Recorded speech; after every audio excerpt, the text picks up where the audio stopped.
The scream that tore through Violet Lancaster's throat came too late, swallowed by the dusty air of Snake River, Idaho. As her husband's calloused fingers twisted deeper into her auburn hair and yanked her off the wooden porch of Henderson's General Store. The summer of 1882 blazed overhead, the sun beating down mercilessly as Violet's knees scraped against the dirt street, her hands clawing uselessly at the iron grip that dragged her forward like a sack of grain. Every citizen of Snake River stood frozen on that sweltering afternoon, their faces a mixture of shock and shameful inaction, watching as Harold Lancaster, drunk and raging, hauled his 23-year-old wife through the center of town by her hair, cursing her with words that made even the saloon girls wince. But then a shadow fell across Harold's path, and a voice as steady as mountain stone cut through the chaos. "Let her go." The words belonged to Vaughn Quillen, a 26-year-old cowboy who had drifted into Snake River 3 months prior, working at the Broken Arrow Ranch just outside town.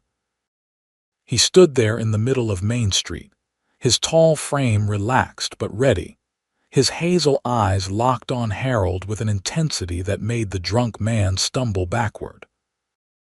Vaughn's dark hair was dusty from a day's work, his shirt sleeves rolled up to reveal sun-bronzed forearms, and though he carried no visible weapon, something in his stance suggested he knew exactly how to handle himself.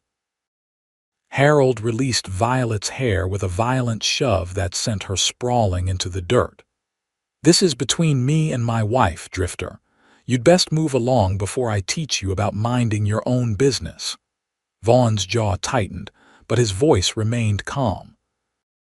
"When a man drags a woman through the street like that, it becomes everyone's business, especially mine." The crowd had grown silent, every eye fixed on the confrontation unfolding before them.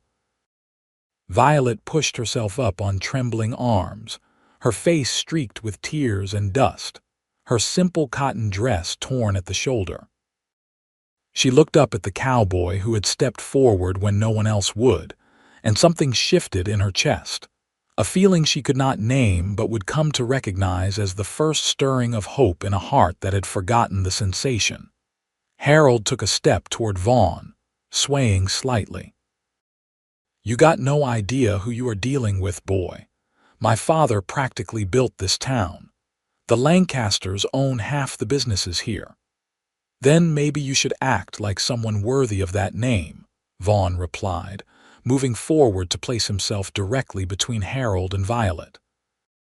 "But right now, you are just a man who hurt someone smaller and weaker than yourself. Where I come from, we call that cowardice." The word hit Harold like a slap. His face flushed crimson and he lunged forward with a roar. But Vaughn was faster, sidestepping the clumsy attack and catching Harold's arm, using the drunk man's own momentum to send him stumbling into the water trough outside the general store. Harold came up sputtering, soaked and humiliated, as nervous laughter rippled through the crowd. Sheriff Daniels finally pushed his way forward, his hand on his gun belt more for show than necessity. All right. That is enough excitement for one day. Harold, you get yourself home and sleep this off. Vaughn, I appreciate you stepping in, but I will handle things from here." Vaughn did not move, his attention focused entirely on Violet, who had managed to stand but was shaking so badly she looked ready to collapse.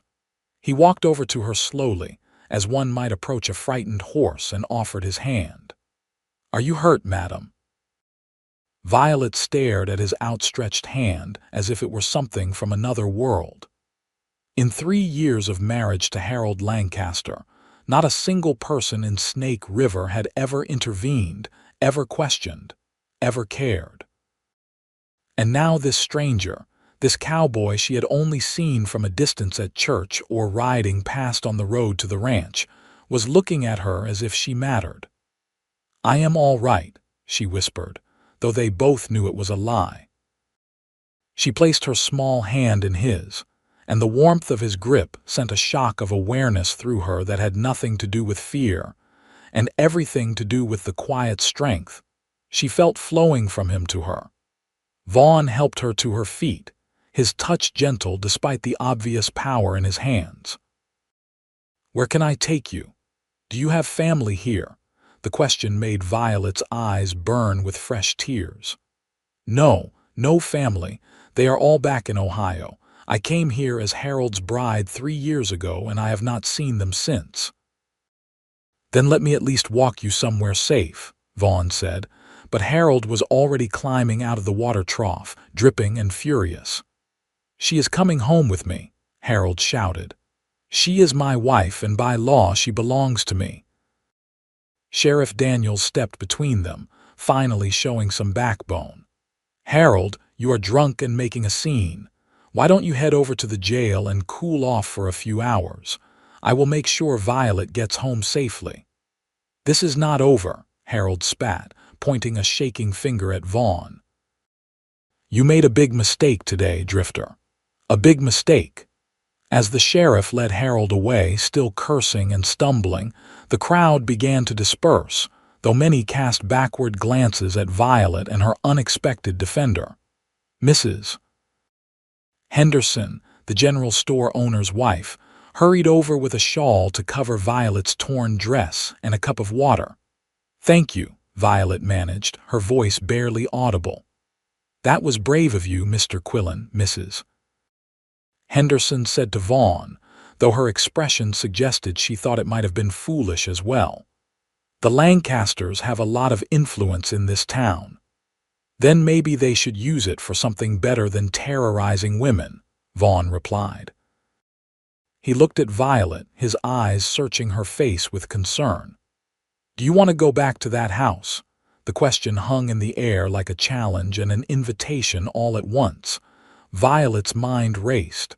Of course she could not just leave. She was married.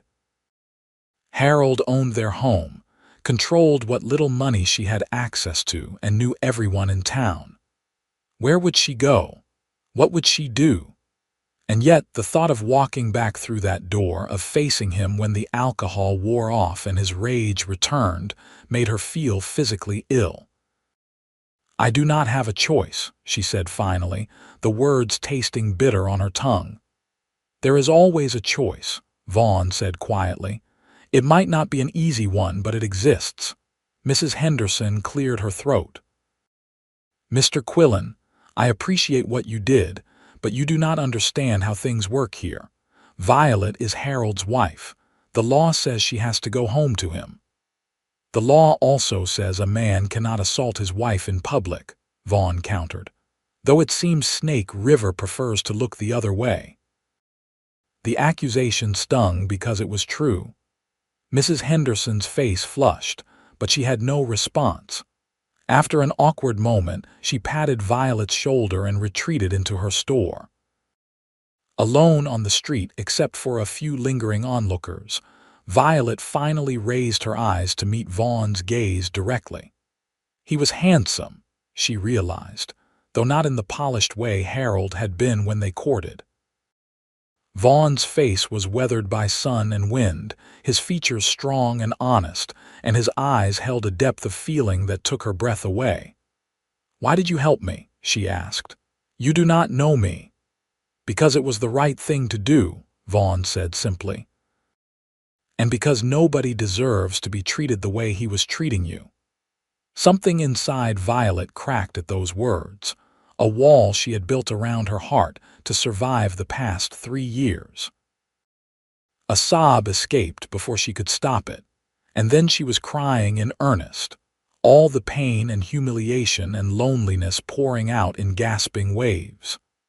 Without thinking, Vaughn stepped closer and wrapped his arms around her, letting her weep against his chest while he murmured wordless comfort. They stood that way for several minutes, and Violet could not remember the last time someone had simply held her, offered comfort without demanding something in return. When her tears finally subsided, she pulled back, embarrassed by the wet stain on his shirt. "I am sorry," she whispered. "I should not have done that." You have nothing to apologize for, Vaughn assured her. He pulled a handkerchief from his pocket and handed it to her. Listen, I know you probably need to go home, but I want you to know something. If you ever need help, if things get bad, you can send word to the Broken Arrow Ranch. I will come. Do you understand? Violet nodded, clutching the handkerchief like a lifeline. Thank you. I do not even know what else to say except thank you. That is more than enough, Vaughn said with a gentle smile that transformed his serious face. Now, let me walk you back. I will make sure Harold is not there before I leave you. They walked in silence through the dusty streets of Snake River, past the saloon and the livery stable, past the small church where Violet had stood 3 years ago and promised to love Harold Lancaster in sickness and health, for better or worse. She had not known then that worse could feel like drowning in an endless well of fear and misery. The Lancaster house sat on the edge of town, a nice 2-story structure painted white with green shutters. It looked respectable and peaceful from the outside, which made it an excellent lie. Inside those walls, Violet had learned to move quietly, to anticipate Harold's moods, to make herself small and invisible whenever the darkness took hold of him. Vaughn walked up to the front door and knocked firmly. When no answer came, he tried the handle and found it unlocked. Stay here, he told Violet and went inside. She waited on the porch, her heart hammering, half expecting Harold to come barreling out. But Vaughn emerged after a few minutes, shaking his head. He is not here, probably still at the jail. But I want you to lock this door behind you, and if he comes back drunk and angry, you get out and go to Mrs. Henderson's or the church or anywhere else. Promise me. I promise, Violet said. Though they both knew promises were fragile things, Vaughn hesitated, clearly reluctant to leave her. I meant what I said. Send word if you need me. Why are you being so kind to me? Violet asked again, needing to understand. You do not owe me anything. Vaughn looked at her for a long moment, and something passed between them, an unspoken recognition. Maybe I just know what it is like to feel alone, he said finally, and I would not wish that on anyone. Then he tipped his hat, mounted the horse he had retrieved from the hitching post near the general store, and rode away, leaving Violet standing on her porch watching until he disappeared in a cloud of dust. That night, Harold did not come home. Violet barely slept, jumping at every sound, but the house remained empty and silent. When morning came, she went about her usual routine, making breakfast that no one ate, tidying rooms that were already clean, trying to convince herself that yesterday had really happened and was not just some fever dream. Around noon, Harold finally appeared, looking haggard and subdued. He did not meet her eyes as he walked past her into the kitchen and poured himself coffee. Sheriff made me spend the night in jail, he said, his voice rough. Said I needed to cool off. Violet said nothing, standing near the doorway with her hands clasped tightly together. Harold took a long drink of coffee, then set the cup down with more force than necessary. That cowboy made a fool of me yesterday, made me look weak in front of the whole town. You did that yourself, Violet said before she could stop the words. Harold's head snapped up, his eyes narrowing. For a moment, Violet thought he would explode again, but something held him back. Maybe it was the memory of Vaughn Quillen standing between them, or maybe it was the way Violet met his gaze without flinching for the first time in years. Watch your mouth, Harold warned, but there was less heat in it than usual. I am going to the office. I expect dinner on the table when I get back. He left without another word, and Violet sagged against the doorframe, trembling with the adrenaline of defiance. She had never spoken back to him before, never challenged him. And she realized with growing clarity that something fundamental had shifted inside her yesterday when Vaughn Quillen had stepped forward.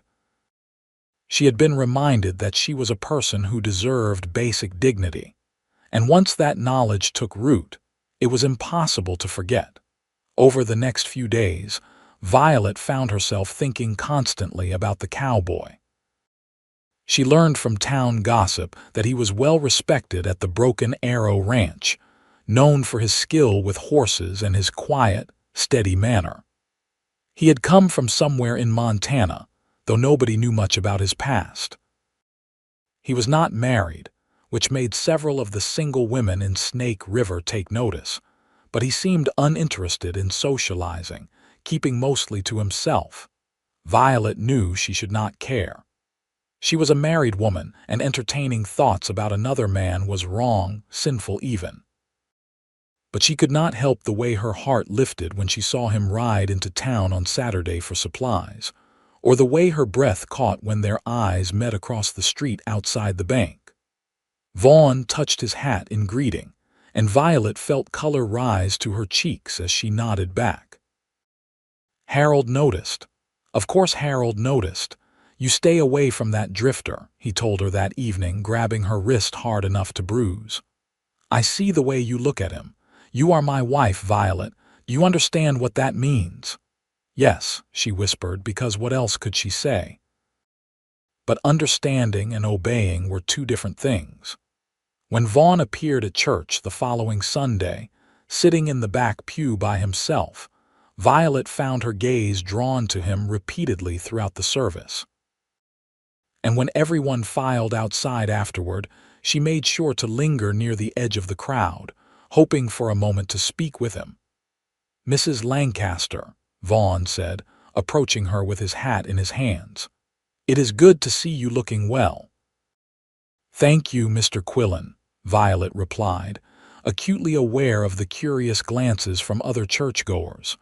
"I never properly thanked you for your kindness last week." "No thanks necessary," Vaughn said. "I was just glad I could help." They stood in awkward silence for a moment, both aware of Harold watching them from across the churchyard with barely concealed anger. "How are things?" Vaughn asked quietly, his eyes searching her face. "Are you safe?" Violet wanted to tell him the truth, that Harold had been on edge all week, that the bruise on her wrist throbbed whenever she moved her arm, that she was terrified of what would happen when Harold's controlled fury finally broke. But this was the churchyard, surrounded by the entire town, and she was supposed to maintain the fiction of her respectable marriage. "Everything is fine," she lied, and saw Vaughn's jaw tighten with frustration. "Violet," Harold's voice cut across the yard. "Come here, we are leaving." Violet flinched at his tone but managed a polite smile for Vaughn. "Good day, Mr. Quillen." "Good day, Mrs. Lancaster," Vaughn replied, but his eyes followed her as she walked away, and she could feel the weight of his concern like a physical thing. That night, Harold's anger finally exploded. He accused Violet of making a spectacle of herself, of disrespecting him in front of the entire congregation, of wanting that cowboy. She tried to deny it, tried to calm him, but nothing worked. He grabbed her by the shoulders and shook her so hard her teeth rattled, then shoved her against the wall. "You are mine," he snarled, his face inches from hers. "Nobody else is ever going to want you. Nobody else is ever going to care about you. Do you understand?" But even as Violet nodded, tears streaming down her face, she knew it was not true, because someone had cared. Someone had stepped forward when everyone else stood still. And that knowledge gave her a tiny seed of courage that Harold could not shake loose no matter how hard he tried. When Harold finally stormed out to the saloon, Violet sat on the floor of her kitchen and made a decision. She could not keep living like this. She could not keep pretending that this was normal or acceptable or what God intended for marriage. She needed help, and there was only one person who had offered it. The next morning, after Harold left for his office at the Lancaster lumber mill, Violet walked to the general store with her head held high. Mrs. Henderson looked surprised to see her but greeted her warmly enough. "Mrs. Henderson," Violet said quietly, glancing around to make sure they were alone. "I need to get a message to someone at the Broken Arrow Ranch. Is there any way to do that without it becoming town gossip?" Mrs. Henderson's expression softened with understanding. "My nephew works out there. He goes every few days with deliveries. I could have him pass along a note if you like." "Thank you," Violet breathed. "Thank you so much." She spent the afternoon crafting the message, crossing out and rewriting it a dozen times before settling on something simple. "Things are not well. I may need that help you offered. Violet Lancaster." Mrs. Henderson's nephew, a gangly boy of 16 named Peter, took the sealed note without asking questions and promised to deliver it directly to Vaughn Quillen. Violet went home feeling as if she had just set something irreversible into motion, but instead of fear, she felt relief. 2 days later, Violet was hanging laundry in her small backyard when she heard a horse approaching. Her heart leaped, thinking it might be Vaughn, but it was only the mail carrier delivering a package for Harold. Still, the anticipation made her restless, and she found herself constantly watching the road, jumping at every sound. Vaughn did not come that day, or the next. Violet began to worry that he had not received her message, or worse, that he had decided helping her was too much trouble. But on the fourth day after she had sent the note, as she was drawing water from the well behind her house, she heard her name spoken softly. "Mrs. Lancaster." She spun around to find Vaughn standing at the edge of her property, partially hidden by the cottonwood trees that lined the fence. He must have walked rather than ridden to avoid drawing attention. "Mr. Quillen," she said, her voice catching with emotion. "You came." "Of course I came," he said, moving closer. "Your note said things were not well. What happened?" Violet hesitated, suddenly unsure how to put her life into words. But Vaughn's patient, concerned expression made it easier. Slowly, haltingly, she told him about Sunday at church, about Harold's rage that night, about the years of walking on eggshells and trying to be perfect enough that he would stop being angry. "It is never enough," she finished quietly. "No matter what I do, it is never enough.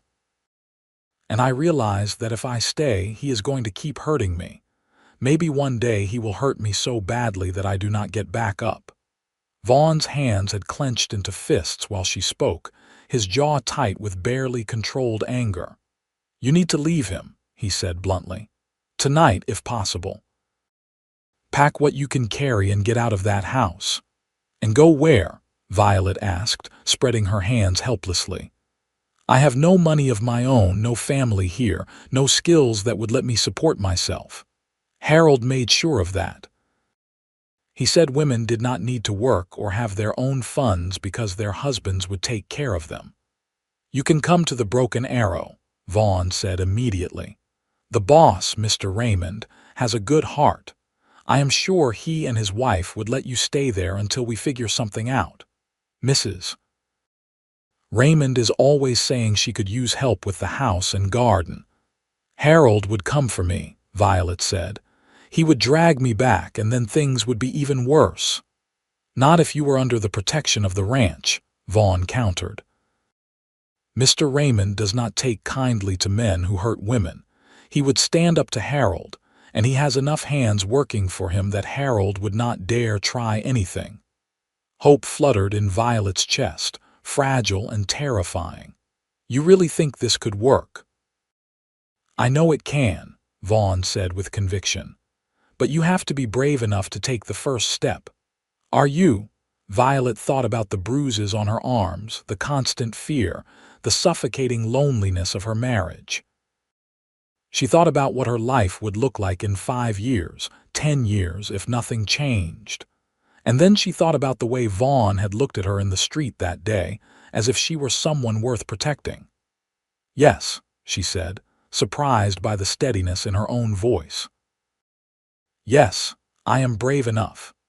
Vaughn's face broke into the first genuine smile she had seen from him, and it transformed him, making him look younger and impossibly handsome. Good. Then here is what we are going to do. Tomorrow is Saturday. Harold usually goes to the saloon after work, right? Violet nodded. He is usually there from 6 until late. Perfect. I will bring a wagon and meet you here at 7. Pack whatever you can, but do not take so much that he will notice things missing before then. And Violet. He reached out and gently touched her shoulder, the gesture brief but full of reassurance. You are doing the right thing. I promise you that. After he left, Violet went inside and looked around the house she had lived in for 3 years. None of it really felt like hers anyway. Harold had owned this house before their marriage, had furnished it to his own tastes, had made all the decisions about how things should be arranged. The only truly personal possessions she had were her mother's locket, a few dresses she had brought from Ohio, and a Bible her grandmother had given her. Everything else could be left behind. That night, Harold came home from the saloon in a foul mood, complaining about some business deal that had fallen through. Violet made him dinner and stayed quiet, letting him rant without interruption. When he finally fell into bed, drunk and exhausted, she lay awake beside him planning her escape, counting the hours until freedom. Friday dragged by with agonizing slowness. Violet went through her normal routine, but everything felt surreal, as if she were watching herself from outside her body. When Harold came home for lunch, she was convinced he could read the guilt on her face, but he barely looked at her, eating quickly before returning to the mill. That evening, Harold left for the saloon as usual, calling over his shoulder that she should not wait up. As soon as he was gone, Violet flew into action. She pulled out the worn carpet bag she had brought from Ohio and began packing. Her hands shook as she folded her dresses, tucked her locket safely into a pocket, wrapped her grandmother's Bible in a shawl. She took a few personal items, a hairbrush, some ribbons, nothing that Harold would miss immediately. She was just fastening the bag when she heard the sound of wagon wheels outside. Her heart hammered as she peeked through the curtains and saw Vaughn climbing down from a buckboard, his movements quick and efficient. She grabbed her bag and met him at the back door. "Ready?" he asked, his eyes searching her face. "Ready," she confirmed, though her whole body was trembling. Vaughn took her bag and helped her up onto the wagon seat, then climbed up beside her and snapped the reins. The horse moved forward, and Violet twisted around to look back at the white house with green shutters, watching it grow smaller and smaller until it disappeared from view. "You all right?" Vaughn asked after a few minutes of silence. "I think so," Violet said. "It is strange. I thought I would feel more afraid, but mostly I just feel relieved." "That is good," Vaughn said. "Though you might feel differently tomorrow when the reality sets in. That is normal too." They rode through the growing darkness, leaving Snake River behind and heading into the open country, where the Broken Arrow Ranch sprawled across several thousand acres. The night air was cool and clear, full of the sound of crickets and the distant howl of a coyote. Violet breathed it in deeply, feeling as if she were tasting freedom for the first time. "Can I ask you something?" she said after a while. "Anything. Why have you never married? You must be, 26 or 27? 26, Vaughn confirmed. "And I guess I just never found the right person. I have moved around a lot, worked on different ranches, never stayed anywhere long enough to put down roots. My parents died when I was young, and I have been on my own since I was 17.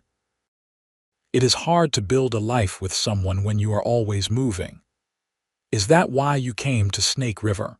"Partly," Vaughn admitted, "but also because I was getting tired of drifting.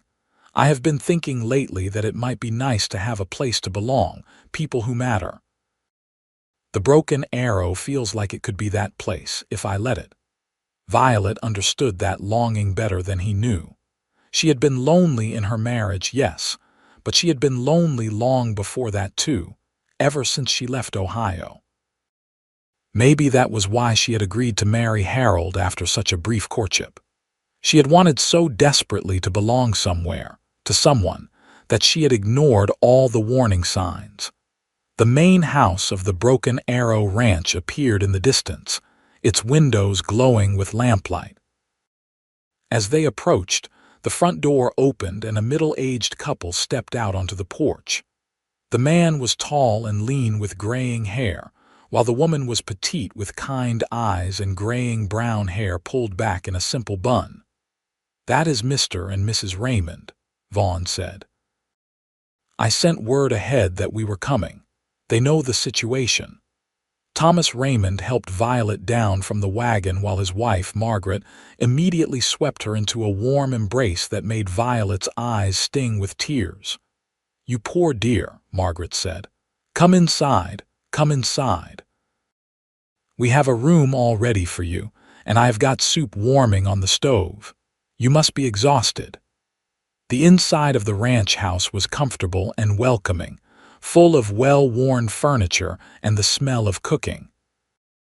Margaret led Violet to a small bedroom upstairs while Thomas and Vaughn spoke in low voices below.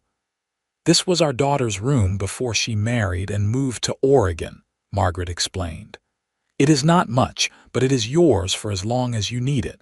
And Violet, I want you to know that Harold Lancaster has no power here. My husband will make sure of that." "Thank you," Violet whispered. "I do not know how to repay your kindness." "Nonsense," Margaret said briskly. "We help people who need it. That is what decent folk do. Now, you wash up and come down for some food.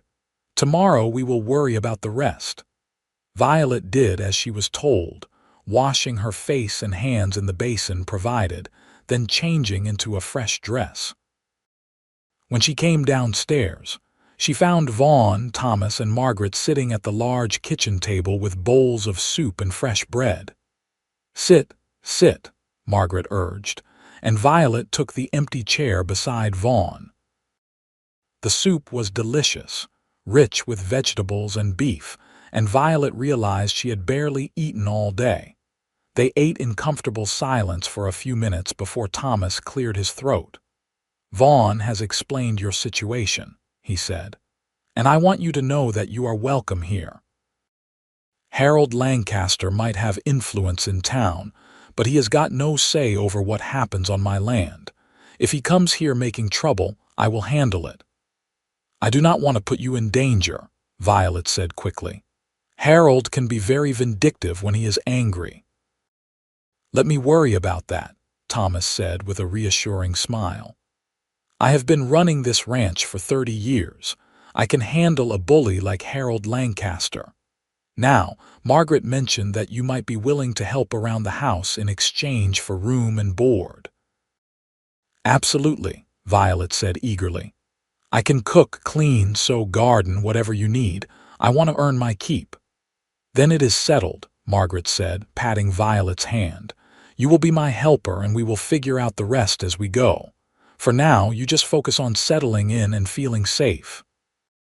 After dinner, Vaughn walked Violet out onto the porch while Thomas and Margaret cleaned up inside. The night was beautiful, the sky scattered with more stars than Violet had ever seen in town. "How are you really feeling?" Vaughn asked, leaning against the porch railing. "Scared," Violet admitted. "But also hopeful, which is something I have not felt in a very long time. Thank you for making this happen, Vaughn. Thank you for caring enough to help me." "You do not have to thank me," Vaughn said, turning to face her.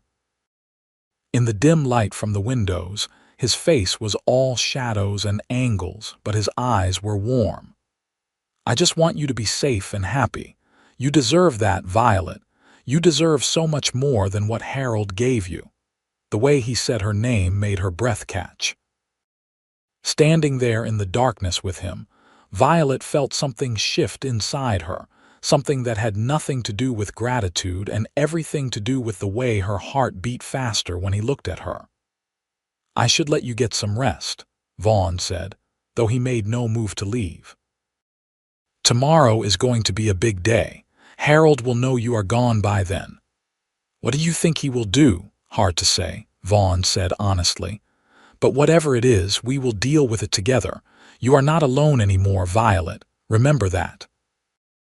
She nodded, not trusting her voice, and watched as he walked off toward the bunkhouse where the ranch hands slept. Only after he disappeared from view did she go back inside, her mind swirling with confusing emotions that had no business existing in the heart of a married woman. Saturday morning arrived with bright sunshine and the sounds of the ranch coming to life. Violet woke early, disoriented for a moment before remembering where she was and why. She dressed quickly and went downstairs to find Margaret already in the kitchen, kneading bread dough. "Good morning, dear," Margaret said cheerfully. "Did you sleep well?" "Better than I have in years," Violet admitted. It was true. Without Harold beside her, without the constant tension and fear, she had slept deeply for the first time since she could remember. "Wonderful," Margaret said. "Now, why do not you start by helping me with breakfast? The hands will be coming in soon, and they always have hearty appetites." Violet threw herself into the work, grateful for something to occupy her hands and mind. She helped Margaret prepare eggs, bacon, biscuits, and coffee for the dozen ranch hands who worked the Broken Arrow. When they filed in for breakfast, Vaughn among them, Violet felt suddenly self-conscious. But the men were respectful and polite, thanking her for the food and making small talk about the day's work ahead. Vaughn caught her eye across the table and smiled, and Violet felt warmth spread through her chest. After breakfast, the men headed out to their various tasks, and Violet helped Margaret clean up. They were washing dishes when they heard the sound of a horse approaching fast. Thomas appeared in the kitchen doorway, his face serious. "Harold Lancaster is here," he said. "He is demanding to see Violet." Violet's hands froze in the dishwater, her heart lurching with panic. "What should I do?" "You should stay right here," Margaret said firmly, drying her hands on her apron. "Thomas will handle this." But Violet shook her head. She had run from Harold once. She did not want to keep hiding. "No, I need to face him. I need to tell him myself that I am not coming back." "Are you sure?" Thomas asked, looking doubtful.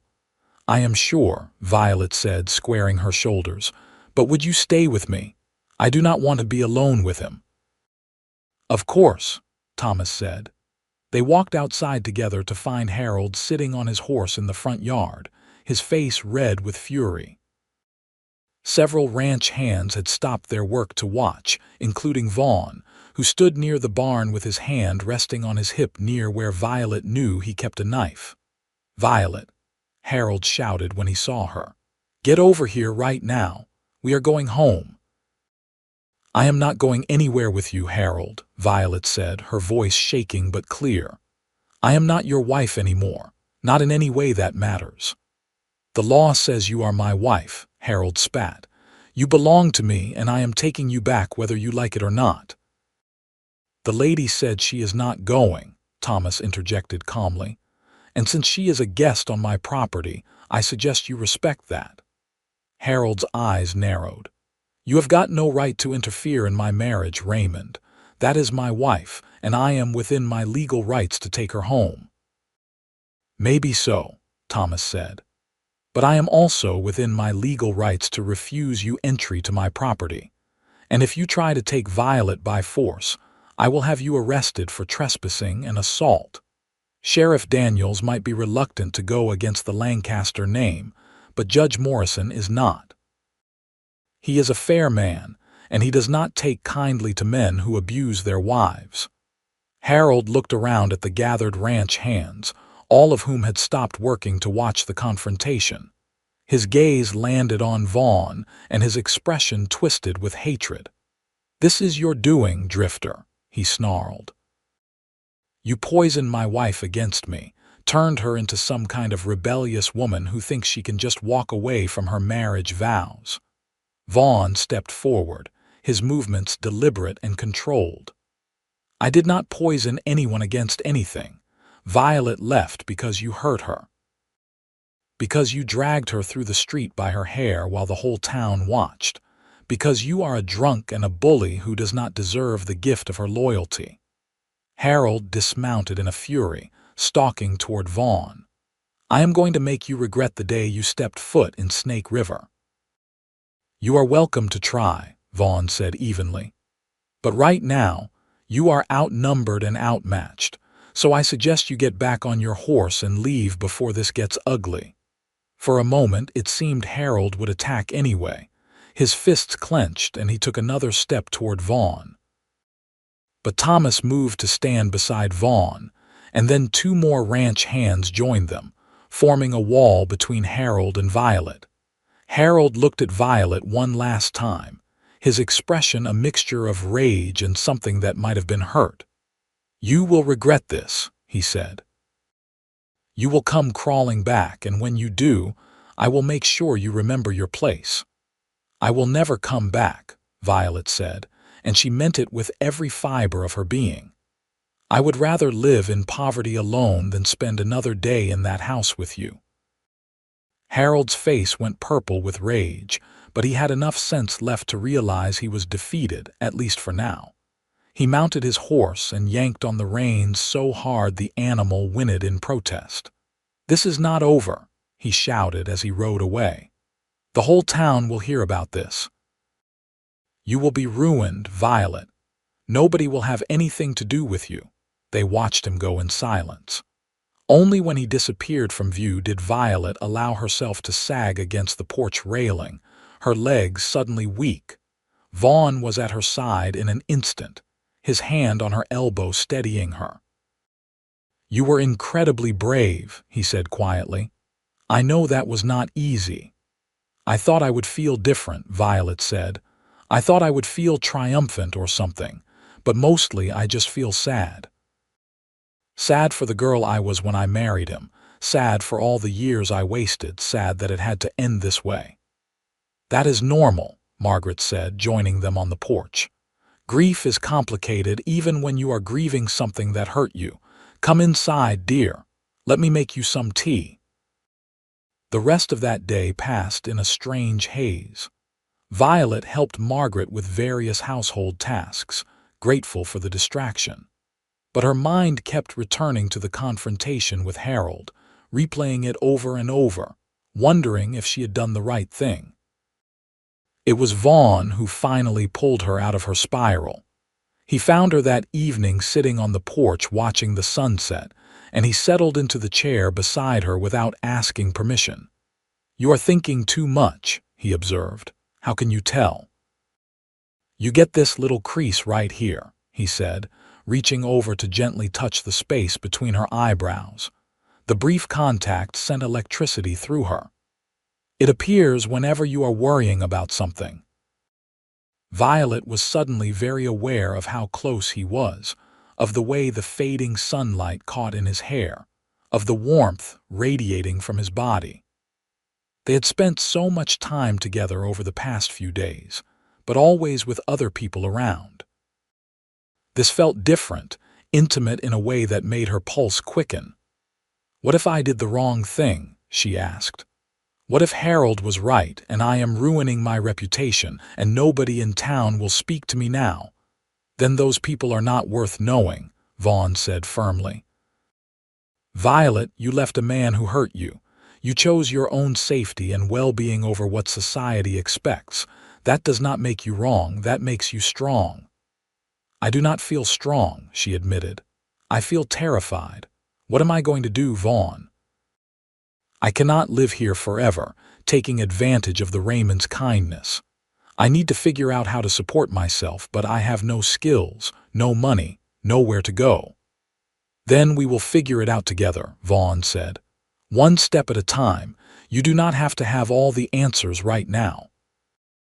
Why are you being so good to me? Violet asked, the question that had been haunting her since the day in the street. You barely know me. You have already done so much more than anyone could expect. Why do you keep helping? Vaughn was quiet for a long moment, his gaze fixed on the horizon where the sun was painting the sky in shades of orange and pink. When he finally spoke, his voice was low and rough with emotion. "Because from the moment I saw you in that street, something in me recognized something in you," he said. "Maybe it was the loneliness, or the courage it takes to survive in a situation like that, or just the fact that you looked at me like I was someone worth noticing. I do not know. All I know is that I could not walk away then, and I cannot walk away now. And if I am being completely honest, I do not want to." Violet's breath caught in her throat. She knew what he was really saying, could hear the unspoken feelings beneath the words. And the terrifying thing was that she felt it too, this pull toward him that had nothing to do with gratitude and everything to do with genuine attraction and affection. "Vaughn," she whispered, "I am still married." "I know," he said, "and I am not asking you for anything, Violet. I am just telling you the truth because I think you deserve to know it. Whatever happens next, whatever you decide to do, I will be here. As a friend if that is all you want, or as something more if you ever decide you are ready for that." Violet turned to look at him, really look at him, and saw everything written plainly on his face. This tough, quiet cowboy who had stepped forward when everyone else stood still was offering her something she had never expected to find, the possibility of real love. "I am not ready," she said honestly. "Everything is too new, too confusing, but I think maybe someday I could be." Vaughn's face broke into that rare, beautiful smile. "Someday is more than enough for me." They sat together on that porch until full dark, talking about everything and nothing, and Violet felt something she had not felt in years: contentment. Whatever came next, whatever challenges Harold threw at her, at least she would not be facing them alone. The next few weeks passed in a strange but pleasant routine. Violet threw herself into helping Margaret run the household, learning to cook for a small army of ranch hands, and managing the complex web of tasks required to keep the broken arrow running smoothly. She had a natural knack for organization, and Margaret was delighted to have such capable help. The trouble they had anticipated from Harold never materialized, at least not in any overt way. But Violet heard through the town grapevine that he was spreading rumors about her, painting her as an ungrateful, rebellious wife who had abandoned her husband for a drifter. Some people in Snake River believed him, but others, particularly the women who had witnessed that day in the street, defended Violet quietly. Mrs. Henderson sent word through her nephew that Violet was welcome at the general store anytime, and Reverend Walsh from the church came out to the ranch personally to let Violet know that she was not excommunicated from the congregation, regardless of what Harold might claim. "God does not expect you to stay in a situation where you are being harmed," the elderly minister told her. "Harold has always misunderstood what the scriptures say about marriage. It is meant to be a partnership built on love and respect, not ownership." Those words meant more to Violet than Reverend Walsh probably realized. She had carried so much guilt about leaving, worried that she was committing some unforgivable sin. To hear a man of God tell her otherwise was a profound relief. As June gave way to July, the Idaho summer blazed hot and bright. Violet learned to tend the garden, preserve vegetables, and manage the chickens that provided eggs for the household. She grew stronger both physically and emotionally, the constant fear that had marked her life with Harold slowly fading. And always, Vaughn was there. He did not push or pressure, but he found small ways to be near her, to make her smile, to remind her that she was valued. He brought her wildflowers he found while riding fence lines. He taught her to ride the gentle mare that Margaret had assigned to her use. He sat with her on the porch in the evenings, their conversations ranging from silly to serious to everything in between.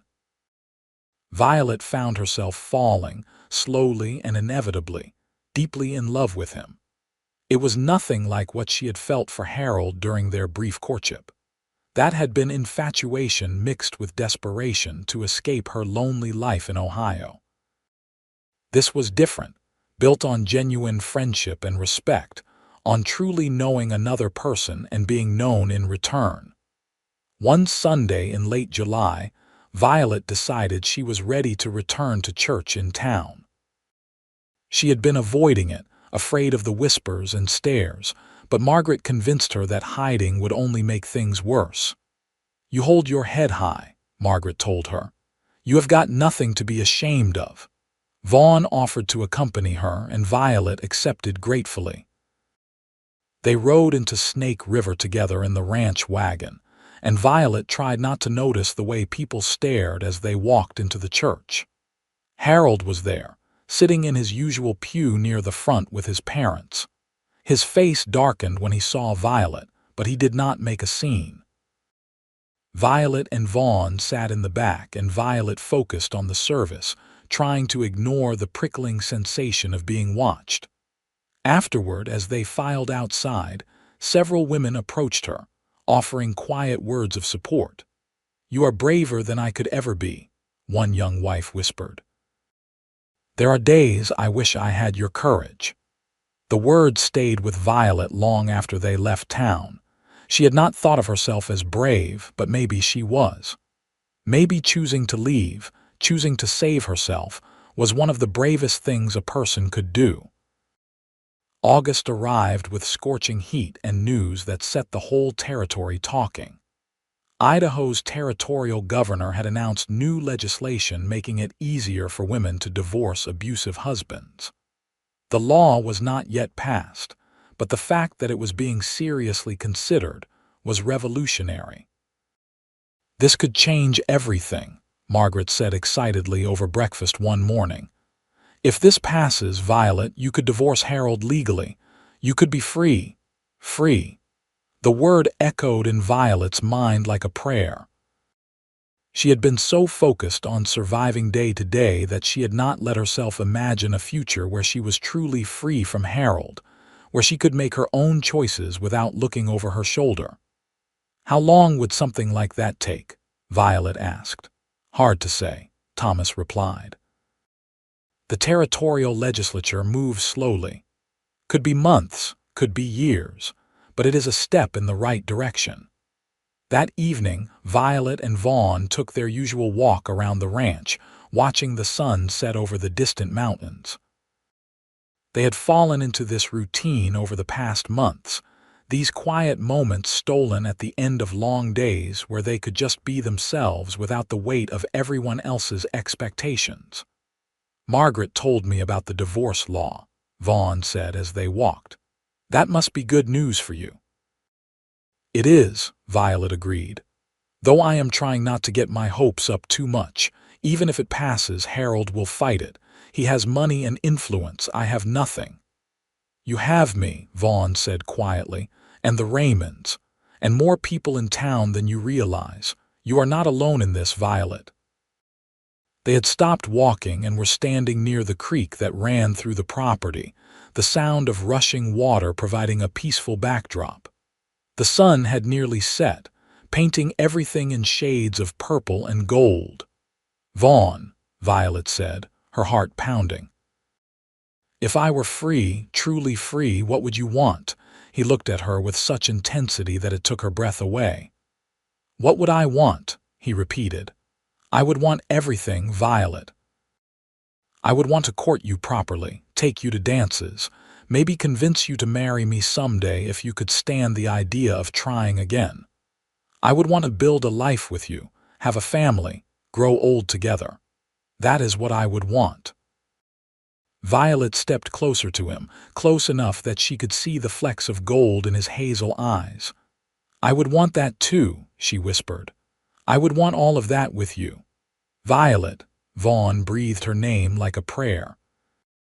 His hand came up to cup her face, his thumb brushing across her cheekbone with infinite gentleness. "Can I kiss you?"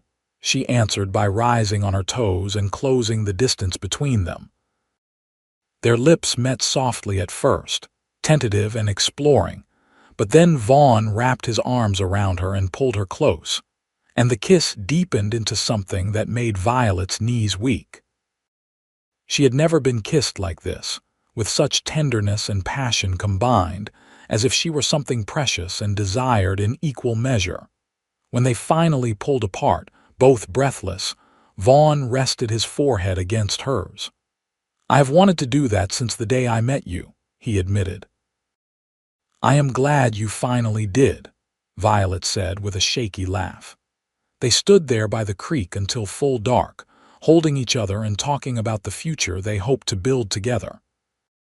And for the first time since leaving Ohio all those years ago, Violet felt like she was exactly where she was supposed to be.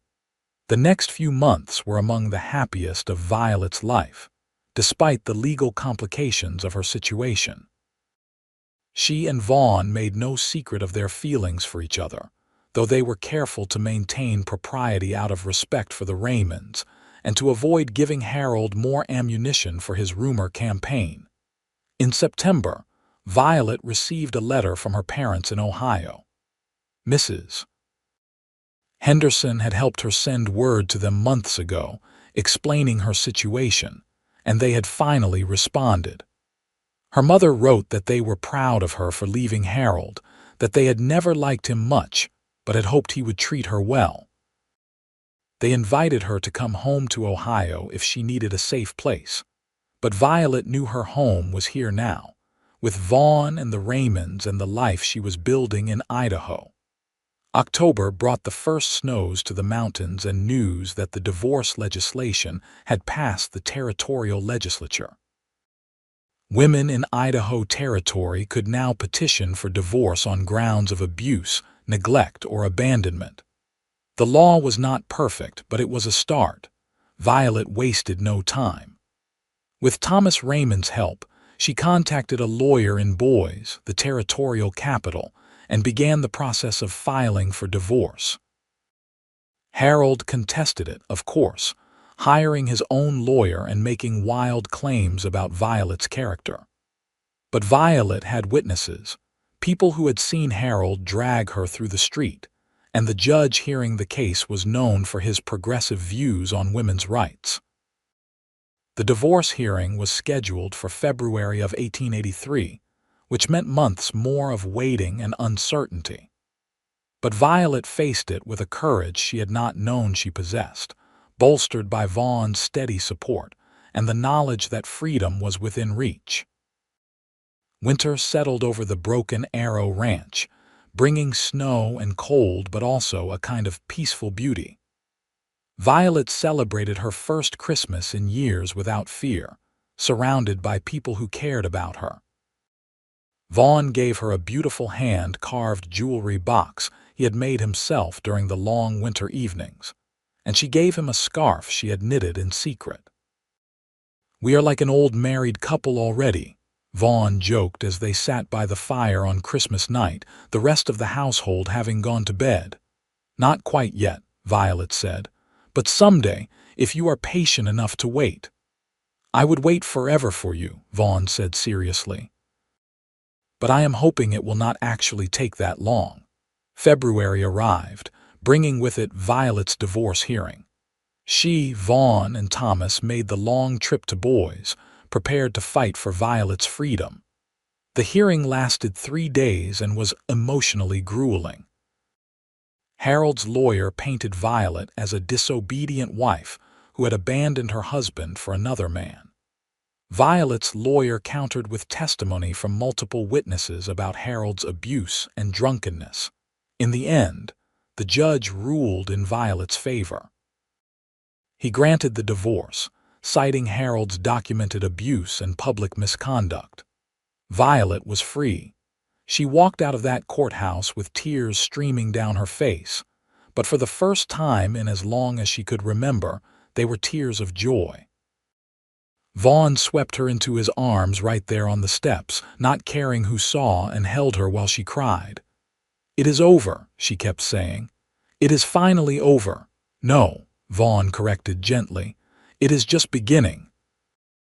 They were married that spring in May of 1883 in a simple ceremony at the church in Snake River. Half the town turned out, and if some people disapproved of how quickly Violet had moved on, they kept it to themselves. The overwhelming sentiment was happiness for the couple who had found each other in such unlikely circumstances. Violet wore a dress of pale blue instead of white, her hair crowned with wildflowers that Vaughn had picked that morning. She walked down the aisle alone, needing no one to give her away, because she belonged to no one but herself. And when she reached the front of the church, where Vaughn stood waiting in his best suit, his face full of love and wonder, she knew with absolute certainty that this was what marriage was supposed to feel like. "I promise to love you, respect you, and stand beside you as an equal partner," Vaughn said during his vows. "I promise to never make you feel afraid or small. I promise to build a life with you where you can be everything you were meant to be." Violet's vows were equally heartfelt. "I promise to trust you with my heart, to build something beautiful with you, to face whatever comes with courage because I know you are beside me. You saved me when no one else would, and I will love you for that, and so much more for the rest of my days." The kiss that sealed their marriage was tender and full of promise, and the congregation erupted in applause. Thomas and Margaret gave them a piece of land on the edge of the Broken Arrow property as a wedding gift, and Vaughn built them a small house with his own hands over the course of that summer. It was modest but comfortable, with 2 bedrooms and a wide porch perfect for watching sunsets. Violet made it a home, filling it with curtains she sewed and furniture they bought together, and all the small touches that transformed a house into something more. She planted a garden and tended chickens, and learned to help Vaughn with the horse training operation he started on their land. In the fall of 1883, Violet discovered she was pregnant. The news filled her with equal parts joy and terror. Her own mother had lost 2 babies before Violet was born, and pregnancy in the frontier territories was dangerous even in the best circumstances. But Vaughn was attentive and protective throughout, and Margaret was a wealth of knowledge and support. In April of 1884, Violet gave birth to a healthy baby boy with his father's hazel eyes and his mother's auburn hair. They named him Thomas Vaughn Quillen, after the man who had given them sanctuary when they needed it most. Holding her son for the first time, Violet marveled at how completely her life had changed. 2 years ago, she had been trapped in a nightmare with no hope of escape. Now she had a husband who adored her, a son who depended on her, and a future full of possibilities. "What are you thinking?" Vaughn asked from his seat beside the bed, unable to take his eyes off his wife and child. "I am thinking that I am grateful," Violet said softly. "Grateful that you stepped forward that day when everyone else stood still. Grateful that I found the courage to leave. Grateful for every twist and turn that brought me here to this moment." Vaughn leaned over to kiss her forehead, then his son's. "I am the grateful one. You gave me everything I did not even know I wanted. A home, a family, a purpose. You made me believe in love again." As the years passed, their family grew. A daughter arrived in 1886, dark-haired and strong-willed like her mother, whom they named Grace Margaret. Another son followed in 1888, fair-haired and gentle, named Samuel. Their house rang with laughter and the chaos of children, and their land prospered under Vaughn's careful management. Violet heard through town gossip that Harold had remarried in 1885 to a young woman from Oregon who apparently had no knowledge of his first marriage's true nature. Violet felt a pang of sympathy for the new Mrs. Lancaster, but knew there was nothing she could do. She had saved herself. Harold's new wife would have to do the same if the need arose. As for Violet and Vaughn, they built the kind of marriage that inspired their children and impressed their neighbors. They worked side by side, raising their family and running their horse ranch with equal dedication. They had disagreements, of course, but Vaughn never raised his voice in anger, never used his size or strength to intimidate, never made Violet feel anything less than cherished. On their 10th wedding anniversary in May of 1893, they stood on their porch watching the sunset while their children played in the yard. Thomas was 9 now, tall for his age and already showing promise as a horseman. Grace was 7, bold and fearless in everything she did. Samuel was 5, quieter than his siblings but full of thoughtful wisdom. "You ever regret it?" Vaughn asked, his arm around Violet's waist. "Leaving Harold, marrying me, all of it." Violet turned to look at him, this man who had stepped forward when everyone else stood still, who had offered her protection and friendship and eventually love. His face was more weathered now, with lines around his eyes from squinting into the sun, but to her he was as handsome as the day they met. "Not for a single second," she said. "You gave me a life worth living, Vaughn. You gave me freedom and love and a family I adore. How could I ever regret that?" "I love you, Violet Quillen," Vaughn said, using the name that still made her heart flutter even after 10 years. "I love you too," she replied. "From that day in the street to this moment and every moment after. Always." They kissed as the sun sank below the horizon, their children's laughter floating on the evening air, and Violet knew that this was what happiness looked like. Not the absence of hardship, but the presence of real love and the courage to reach for something better. Years continued to pass in the rhythm of ranch life. The children grew, each developing their own personalities and dreams.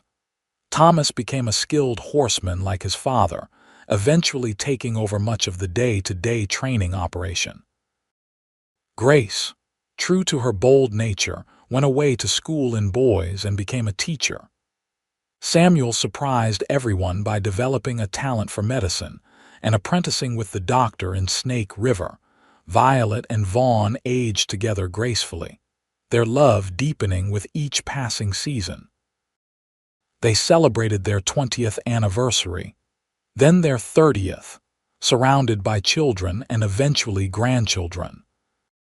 The Quillen Ranch became known throughout Idaho Territory for producing the finest horses in the region, and Violet's reputation as a woman of strength and character spread just as far. She never forgot that day in the street, the moment when everything changed. And she never took for granted the miracle of having found real love after escaping the nightmare of her first marriage. Every morning when she woke beside Vaughn, every evening when they sat on their porch talking over the day's events, every holiday surrounded by their family, she felt grateful for the choice she had made and the man who had made it possible. Harold Lancaster faded from her thoughts over the years, becoming nothing more than a bad memory from another lifetime. She heard he died in 1895, thrown from a horse while drunk. She felt no particular emotion about it except perhaps relief that his second wife was finally free of him. As for Violet and Vaughn, they lived long, full lives. They saw Idaho Territory become a state in 1890, and watched the Wild West slowly transform into something more settled and civilized. They saw their children marry and have children of their own, creating a legacy that stretched far beyond the boundaries of their small ranch. On a warm evening in June of 1920, Violet and Vaughn sat on their porch as they had done countless times before. They were in their 60s now, their hair gray and their movements slower, but the love between them burned as bright as ever. Their youngest grandchild, a spirited girl of 5 named Violet Grace after both her grandmother and her aunt, played in the yard while her parents visited inside. "Do you remember the day we met?" Vaughn asked, his hand clasped with Violet's. "Every detail," Violet replied. "The heat, the dust, the fear. And then you, stepping forward when no one else would. You saved my life that day, Vaughn." "No," Vaughn corrected gently, as he had many times over the years. "You saved yourself, Violet. You found the courage to leave, to start over, to build something new. I just had the privilege of being there to help." "We saved each other then," Violet said with a smile. "How is that?" "That is perfect," Vaughn agreed, lifting her hand to his lips and kissing it tenderly. They sat in comfortable silence, watching their granddaughter chase fireflies in the gathering dusk. The house behind them held nearly 40 years of memories, and the land around them bore witness to everything they had built together. Their children were happy and successful, their grandchildren were healthy and loved, and the legacy they would leave behind was one of courage, love, and the radical act of choosing happiness over duty. As the stars began to appear in the darkening sky, Violet leaned her head on Vaughn's shoulder and breathed in the familiar scent of him, leather and soap, and the wild sage that grew on their land. This was home. This was love. This was the life she had fought so hard to claim, and it had been worth every moment of fear and uncertainty. "Thank you," she whispered. "For what?" Vaughn asked. "For seeing me that day, for stepping forward, for loving me through all of it." Vaughn pressed a kiss to the top of her head. "Thank you for letting me. Thank you for trusting me with your heart. Thank you for building this beautiful life with me."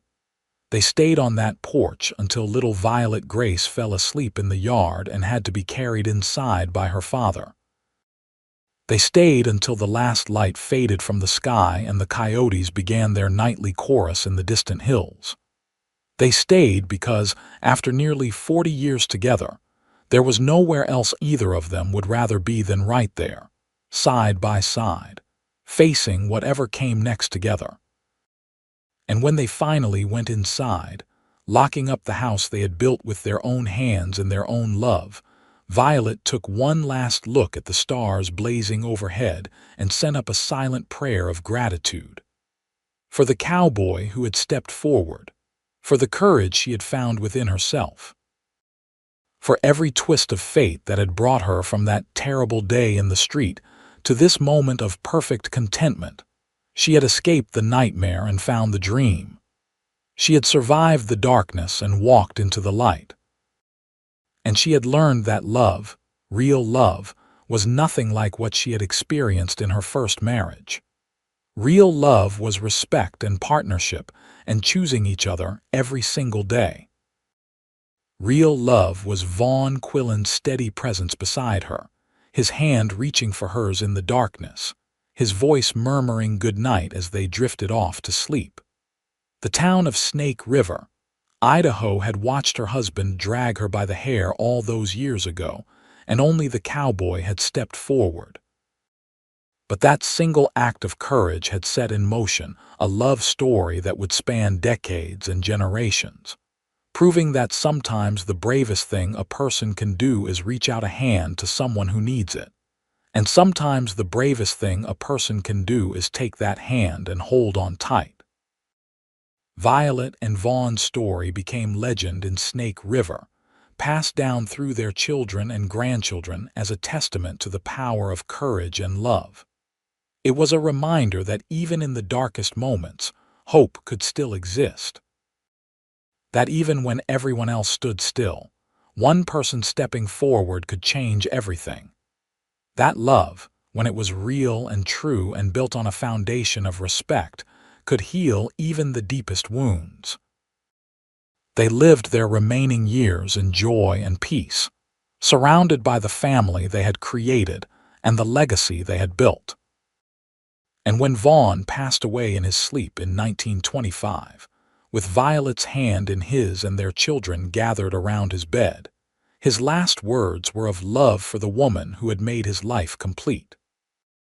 Violet followed him 3 years later, her final breath a whisper of his name, and they were buried side by side on the hill overlooking their ranch, together even in death as they had been in life. Their story did not end there, though.